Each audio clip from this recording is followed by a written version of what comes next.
আসসালামু আলাইকুম। আমরা আছি সপ্তম শ্রেণীর বিজ্ঞান ক্লাসে। সপ্তম শ্রেণীর বিজ্ঞান বিষয়ের একটি অভিজ্ঞতা হচ্ছে হরেক রকমের খেলনার মেলা। হরেক রকমের খেলনার মেলায় একটি কাজের ধরন ছিল নৌকা বানানো বা স্পিডবোট বানানো। খুবই সহজ উপকরণ, বাড়িতে ফেলে দেওয়া কিছু উপকরণ, সেই উপকরণগুলো দিয়ে শিক্ষার্থীরা আজকে তাদের যে নৌকা বানানোর কাজ ছিল তারা সব প্রস্তুতি নিয়ে এসছে। আমরা দেখতে পাচ্ছি প্রত্যেকটা গ্রুপ নৌকার কাজ এগিয়ে নিচ্ছে। তারা ইতিমধ্যেই খুব সহজে এবং স্যারের নির্দেশনায় তারা নৌকা বানিয়ে ফেলছে। আমরা এদিকে একটা গ্রুপ দেখতে পাচ্ছি নৌকা বানিয়ে ফেলছে খুব সহজেই। আমরা এখন শুনবো একজন শিক্ষার্থীর কাছে সে কিভাবে এই নৌকাটি তৈরি করলো। তো জাকারিয়া, তুমি কি বলতে পারবা যে কিভাবে তুমি এটা তৈরি করলা এই নৌকাটি? জি, আমি পারবো। হ্যাঁ, বলো তো দেখি।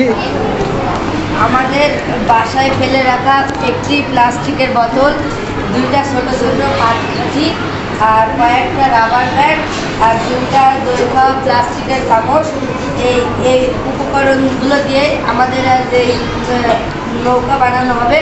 তাই এই নৌকা আমরা বানাচ্ছি। আমাদের দলের মোট 8-9 জন আছি।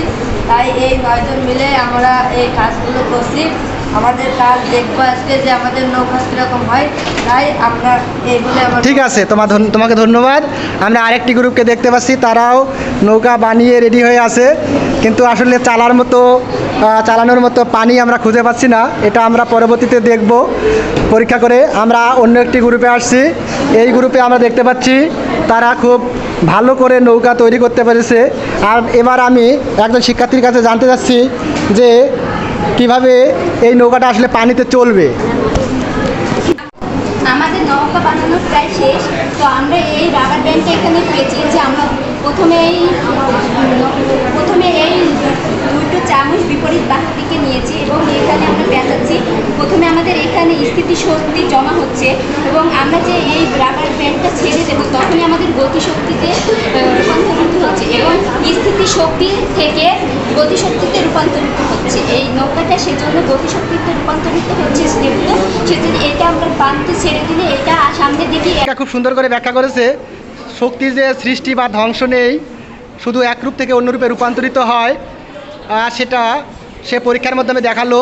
একটি রাবার ব্যান্ডকে পেঁচিয়ে সেখানে শক্তি সঞ্চিত করে সেটাকে যখন আমরা নৌকা হিসাবে পানিতে ছেড়ে দিব, সেই সঞ্চিত শক্তিটাই বা স্থিতিশক্তিটা গতিশক্তিতে সঞ্চার হবে এবং নৌকাটি সামনের দিকে এগিয়ে যাবে।